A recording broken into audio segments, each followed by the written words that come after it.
আসসালামু আলাইকুম ওরহমতুল্লাহি ওবারাকাতুহু। সুপ্রিয় দর্শক মণ্ডলী, ডিসেম্বর মাস আমরা আজকে আমার যত গান এই পর্বে দেশের একটি গান শুনব। তো এই দেশেতে শাপলা ফোটে। আমার মনে হয় আমরা কথা না বাড়াই, গানটা আগে গাই, তারপরে ইনশাল্লাহ আমরা পরবর্তী পদক্ষেপ এবং এই গান নিয়ে গল্প বলবো ইনশাল্লাহ। এই দেশেতে শাপলা ফোটে খাল বিলেরি জলে, স্রোতস্বিনী নদীর বুকে পাল তোলা নাও চলে। স্রোতস্বিনী নদীর বুকে পাল তোলা নাও চলে। এই দেশেতে শাপলা ফোটে খাল বিলেরি জলে, স্রোতস্বিনী নদীর বুকে পাল তোলা নাও চলে। স্রোতস্বিনী নদীর বুকে পাল তোলা নাও চলে। পাখির কণ্ঠে কিচিরমিচির শুনি মধুর গান, সবুজ শ্যামল এ দেশ আমার আল্লাহ তাআলার দান। পাখির কণ্ঠে কিচিরমিচির শুনি মধুর গান, সবুজ শ্যামল এ দেশ আমার আল্লাহ তাআলার দান। আমার দেশে মাঠে মাঠে সোনার ফসল ফলে, স্রোতস্বিনী নদীর বুকে পাল তোলা নাও চলে। স্রোতস্বিনী নদীর বুকে পাল তোলা নাও চলে। যেথায় আমি যাই না কেন পাইনি কোথাও সুখ, হৃদয় আমার যাই ভরে যায় দেখলে দেশের মুখ। যেথায় আমি যাই না কেন পাইনি কোথাও সুখ, হৃদয় আমার যাই ভরে যায় দেখলে দেশের মুখ।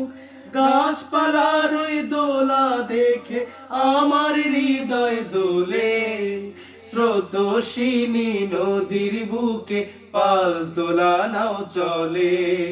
স্রোতস্বিনী নদীর বুকে পাল তোলা নাও চলে।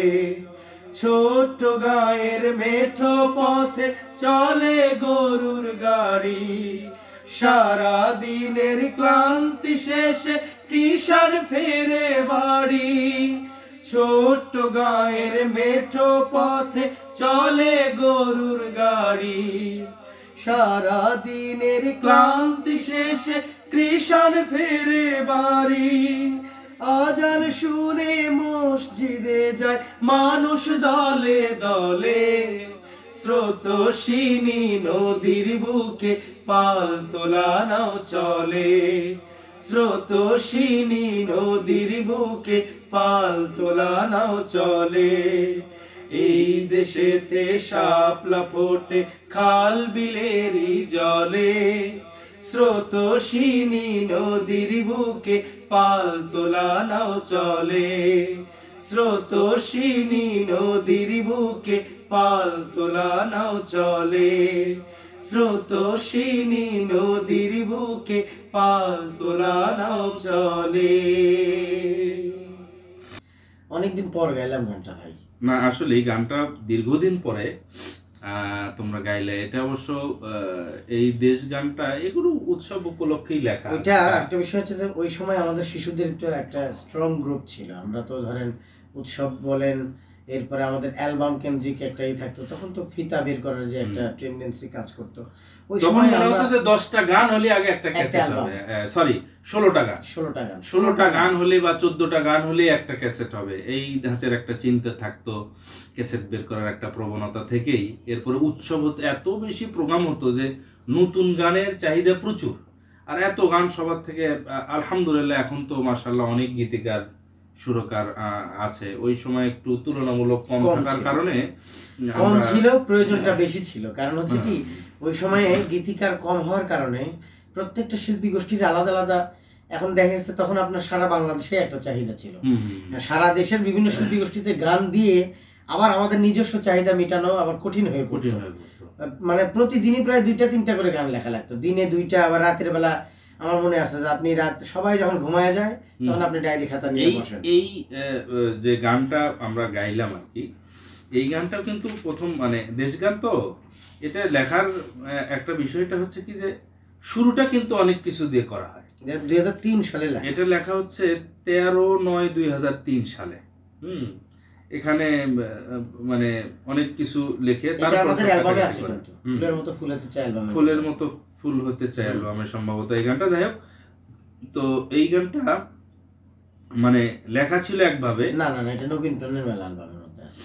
নবীন প্রাণের মেলা, যাই হোক নবীন প্রাণের মেলায় হবে হয়তো, বা অ্যালবাম তো আসলে মনে নেই, তখন তো যে কয়েকটা অ্যালবাম করা হয়েছে তোমাদের।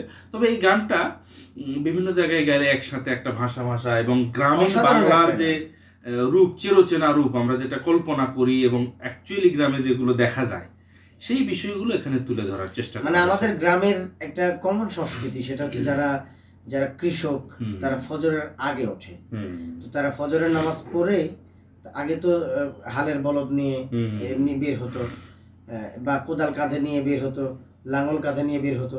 এই যে ফজরের নামাজ পড়ে বের হওয়ার যে টেন্ডেন্সি, আবার যখন ফিরতেছে তখন দেখা যাচ্ছে যে একদম সন্ধ্যা নেমে গেছে, এখন মাগরিবের আজান হবে, তারপর এসে মাগরিবের নামাজ পড়ে এরপরে দেখা গেছে যে শীতের দিন হলে একটু মোটা কাপড় চোপড় গায়ে দিয়ে, তুমি যেমন আজকে শীতের কারণে মোটা কাপড় পরছো, এরকম মোটা কাপড় চোপড় গায়ে দিয়ে একটু যে মুখে পেট্রোলিয়াম জেলি টেলি মেখে কৃষকরা পমেট মেখে কৃষকরা একটা আড্ডা দিত। কিন্তু সেই আড্ডাটাও হতো কিন্তু আগামীকাল কি ফসল হবে, ফসলে কি পোকা মাজরা পোকা ধরছে কিনা।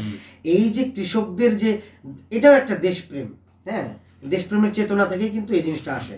তো সেই জায়গা থেকে এই গানটা যখন আমরা গাইতাম তখন তো আর এত কিছু বুঝতাম না, এই আবেগটাও কাজ করেনি তখন, কিন্তু সুরের যে মূর্ছনা, সুরের যে ধাঁচ, এটা আমাদেরকে পাগল করতো। কারণ আমার কিন্তু এখনো মনে আছে যে 2003 সালে শেখা গান, ওই সময় গাওয়া, তারপর থেকে বোধহয় অ্যালবাম করা হয়েছিল জাস্ট 2004-এ নবীন প্রাণের মেলা করলাম, তারপর আর কিন্তু আমরা এই গানটা গাই নাই বলা চলে।